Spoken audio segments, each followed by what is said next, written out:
capítulo 15, versículo 12 de São João, do Evangelho de João, diz assim: O meu mandamento é este, que vos ameis uns aos outros, assim como eu vos amei.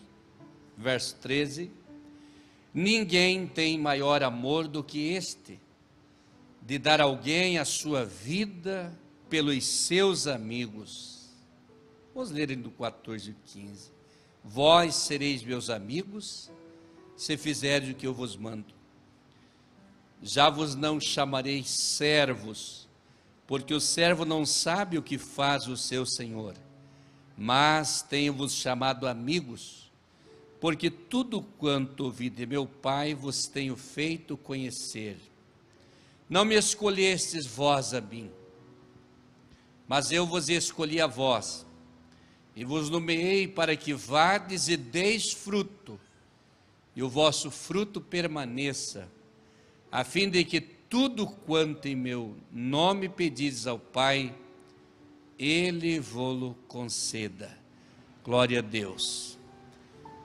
Ainda capítulo 8 do mesmo Evangelho de João, vamos ler esse texto.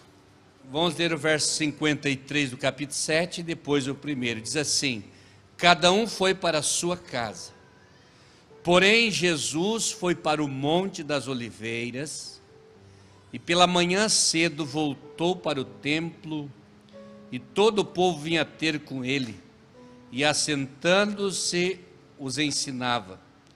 E os escribas e fariseus trouxeram-lhe uma mulher apanhada em adultério, e pondo-a no meio, disseram-lhe: Mestre, esta mulher foi apanhada no próprio ato, adulterando.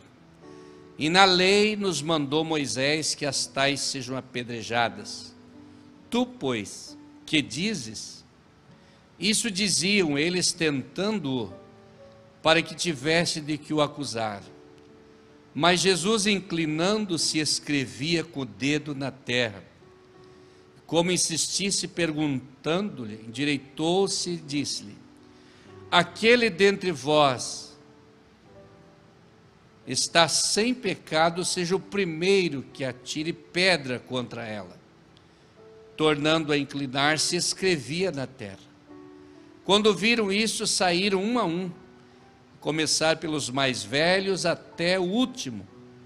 Ficaram só Jesus e a mulher que estava no meio. E endireitando-se Jesus e não vendo ninguém mais do que a mulher, disse-lhe: Mulher, onde estão aqueles teus acusadores? Ninguém te condenou? E ela disse: Ninguém, Senhor. Disse-lhe Jesus: Nem eu também te condeno. Vai-te e não peques mais. Amém.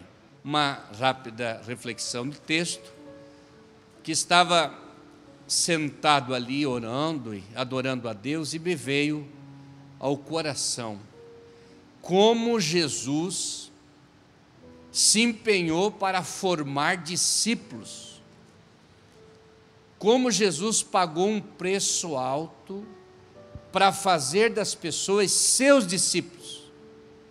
Ele enfrentou muito.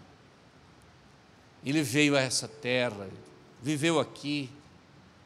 Nesta vivência dele teve muitos sofrimentos, enfrentou tantas lutas, e por fim ele deu a sua vida para salvar a humanidade e fazer discípulos, fazer servidores.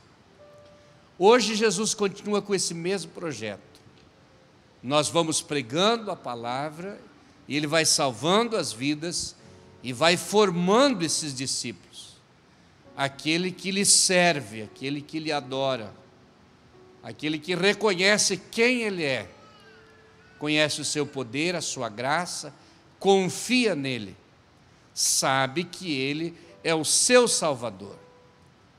No texto de João 15, quando eu li, o apóstolo disse: Ninguém tem maior amor do que este, de dar a sua própria vida pelos seus amigos. Por uma pessoa boa, alguém ouse morrer, pode que alguém ouse morrer, mas Ele deu a vida por nós, sendo nós pecadores.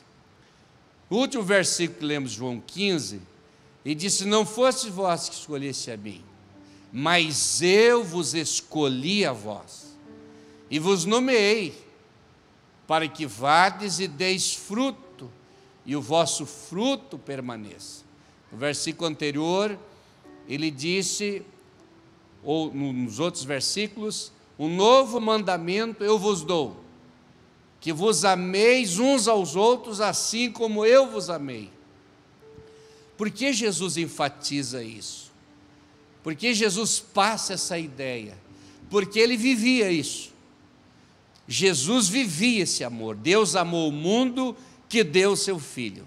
Seu Filho veio com esta missão e se empenhou até a morte para salvar a humanidade e fazer de nós discípulos.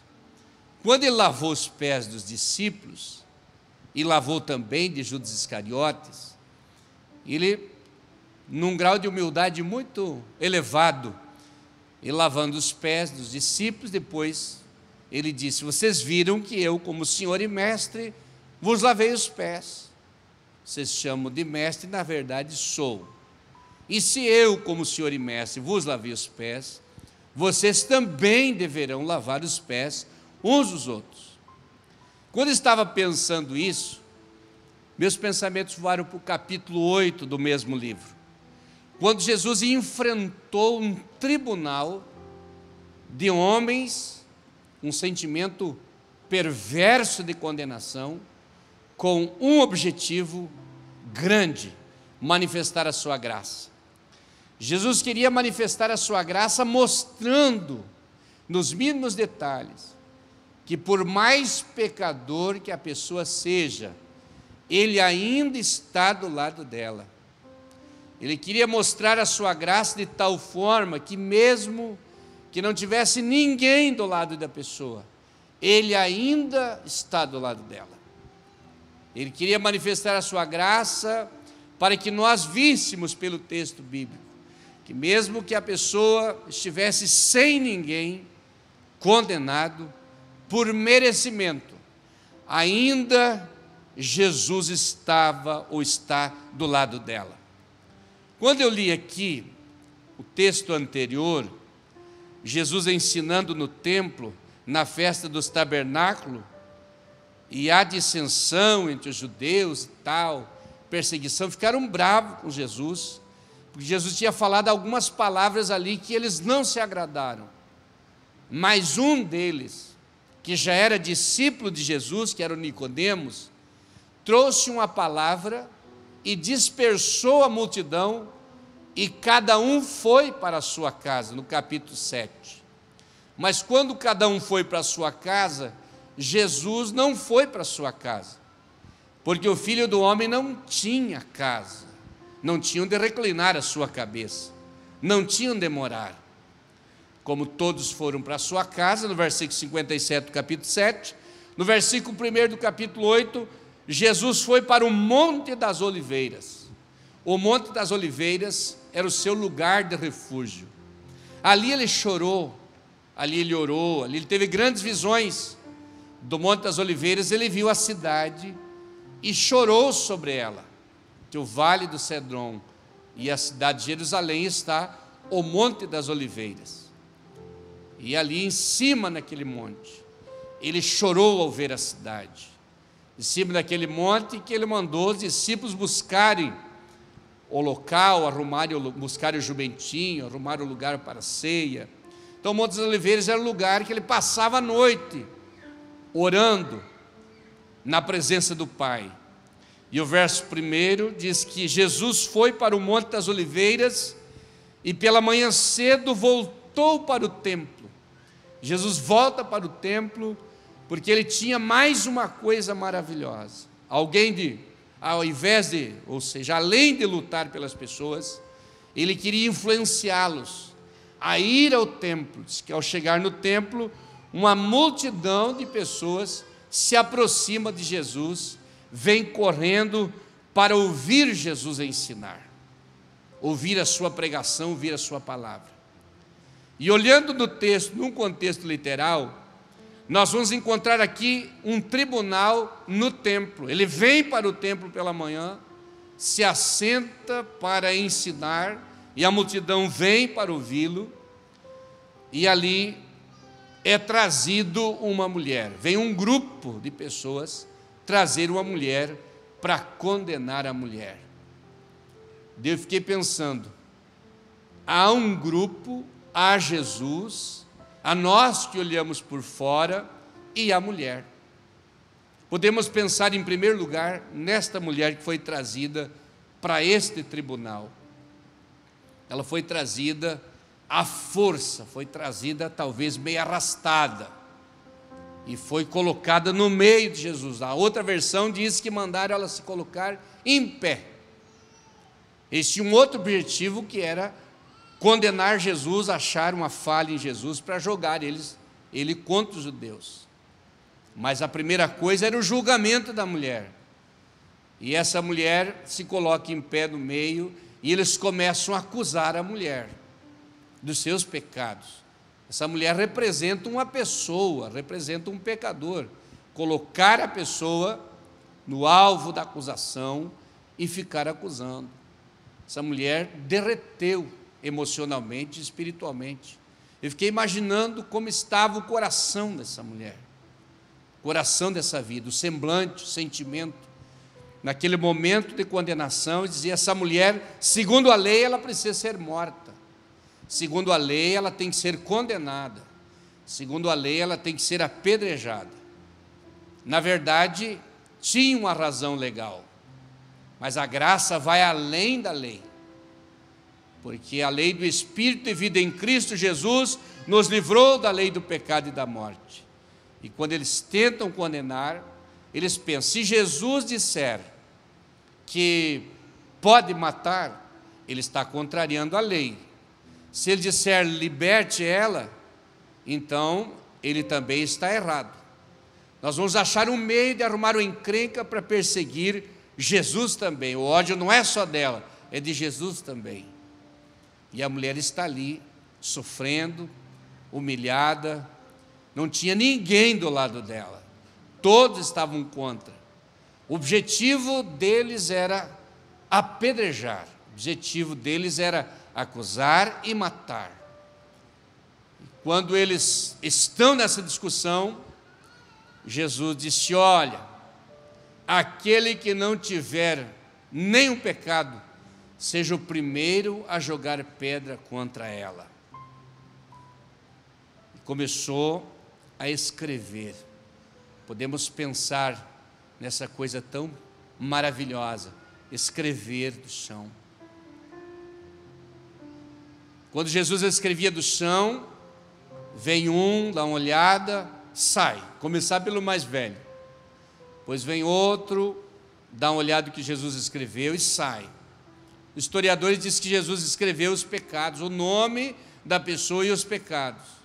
Ninguém se achava digno de dar uma pedrada depois que Jesus fez uma avaliação geral da situação deles. Não se acharam dignos e saíram todos. Mas esta equipe que estava ali acusando eram fariseus e eram também os homens que escreviam a lei. Diz a Bíblia que os escribas e fariseus trouxeram. Eu fui dar uma olhadinha, o que são os escribas? Escribas não eram só os copistas da lei de Deus, só os copistas da Bíblia. Escriba era uma grande profissão. Eles organizavam as leis da cidade, eram narradores das histórias da cidade, registravam atos importantíssimos, eram pessoas que trabalhavam no poder público da cidade, eram envolvidos em todas as áreas do governo, representavam o governo em atos públicos, pessoas inteligentíssimas que arrumavam esse emprego. E também depois os copistas da lei, os que escreveram também os manuscritos, as coisas da Bíblia Sagrada. Então era uma equipe de alto calibre, uma equipe inteligente. Vieram para registrar o ato e para ajudar a condenar. Mas tinha também a equipe dos fariseus, que eram os conservadores da religião.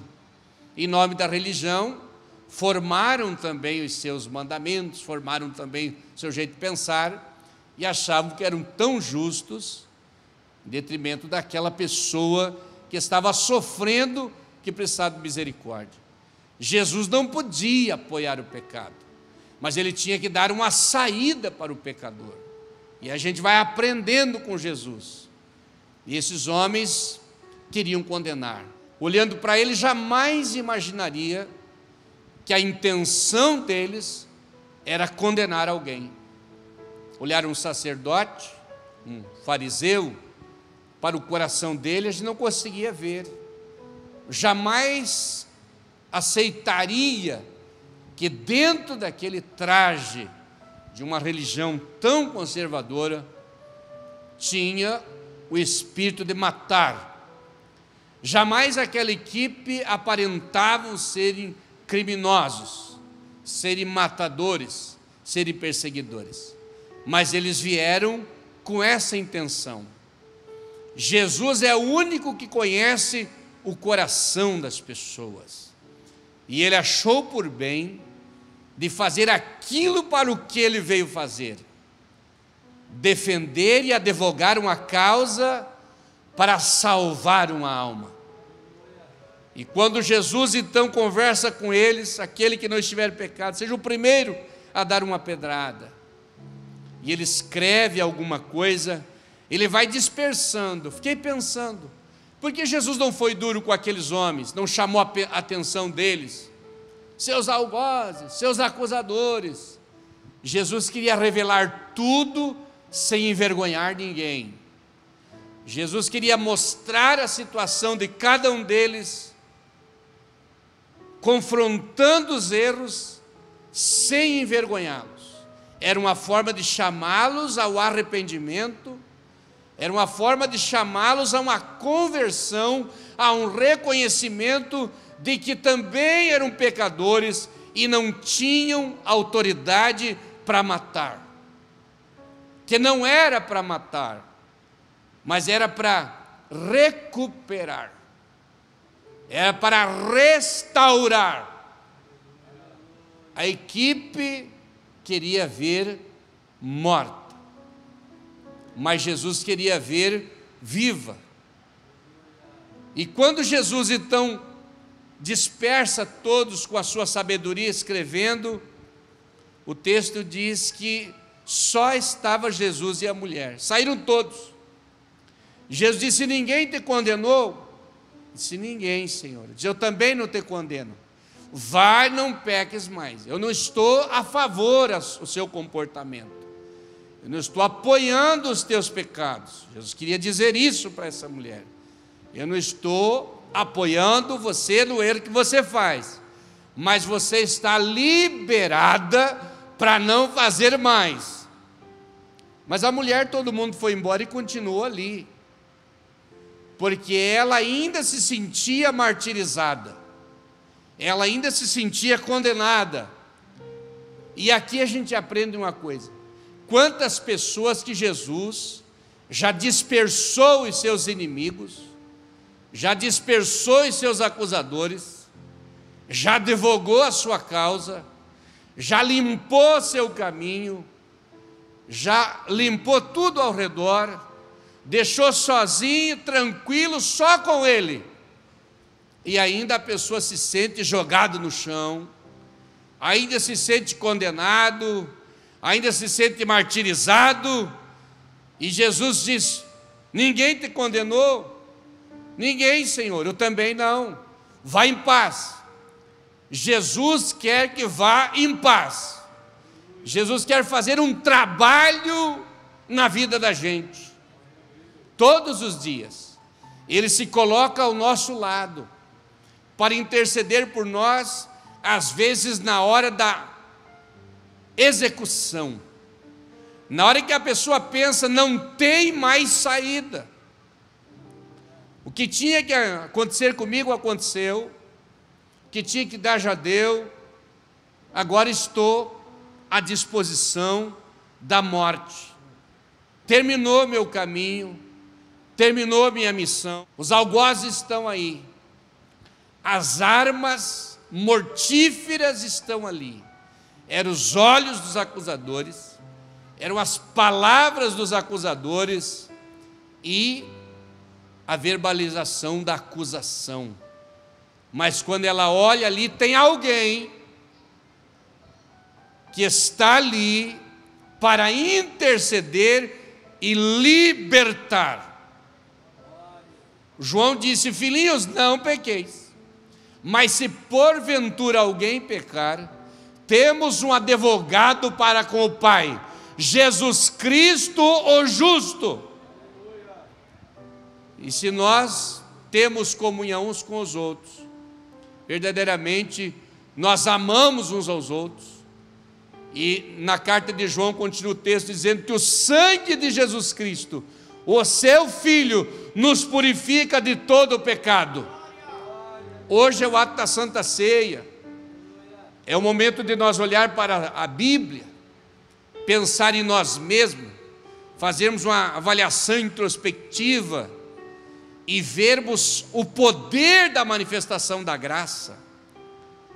Quando essa mulher viu essas pessoas, ela imaginava que tinha alguém ali com coragem de fazer aquilo para ela. Será que ela imaginava que alguém tinha coragem de vê-la morta? É assim que acontece. Você não sabe o que tem dentro do coração das pessoas.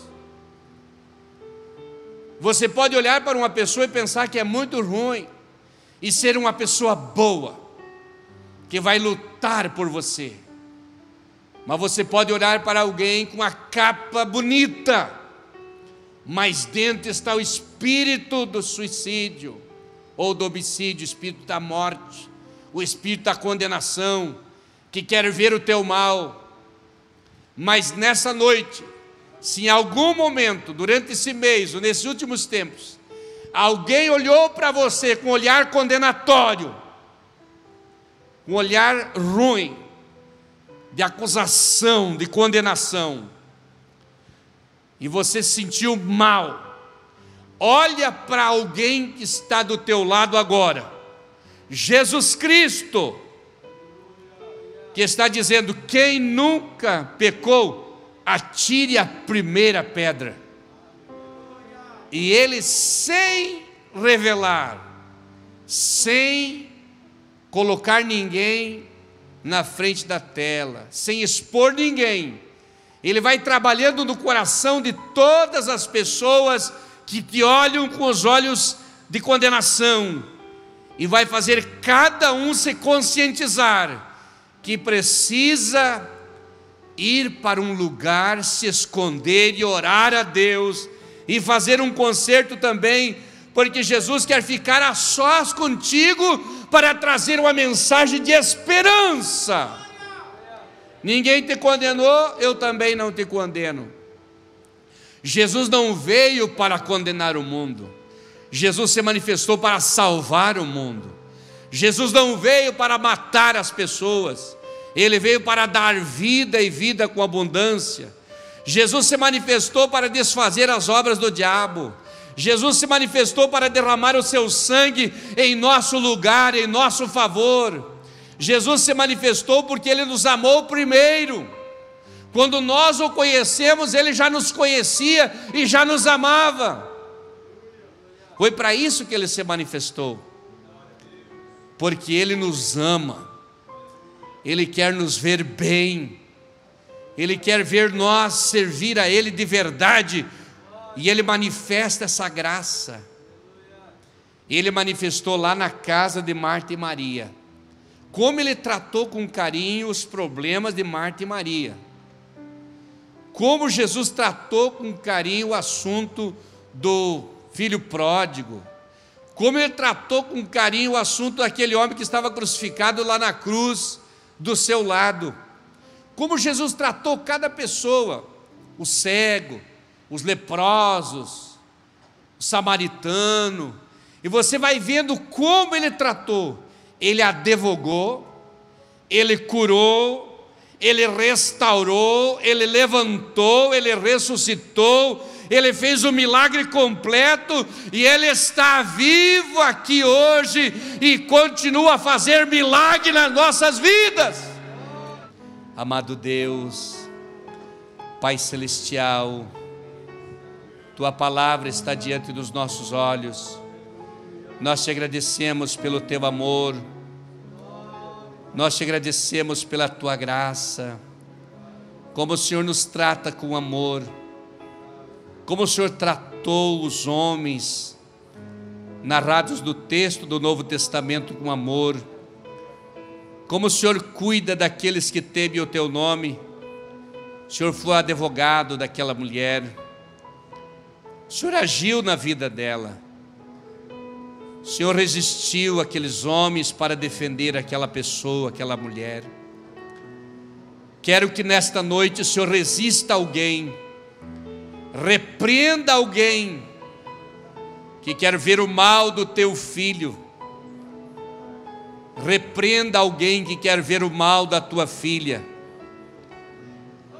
repreenda alguém, Senhor, pelo poder do teu Espírito Santo, com a repreensão de conversão, repreensão amorosa, repreensão de advertência, de arrependimento, como o Senhor fez com aquela equipe, daquele grupo que estavam ali.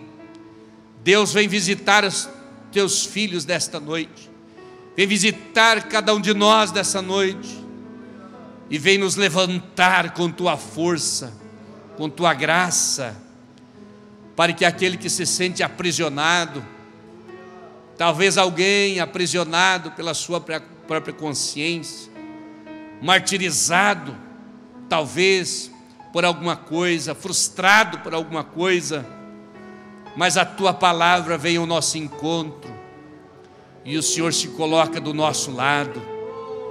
Meu Deus, venha trabalhar na tua santa igreja nesta noite especial, quando estamos pensando em Ti, na Tua morte, na Tua ressurreição. E venha, Senhor, ser o advogado por excelência de cada um de nós aqui nesse lugar. Abençoe Teu filho, Tua filha, abençoe aquele novo convertido, abençoe aquela vida, Senhor, que nesse momento está fazendo, Senhor, um propósito contigo, na Tua presença, Senhor, está recebendo de Ti, Senhor, a Tua bênção, recebendo de Ti a Tua graça, meu Deus. Assim Te louvamos e Te bendizemos, em nome do Senhor Jesus. Amém, glória a Deus.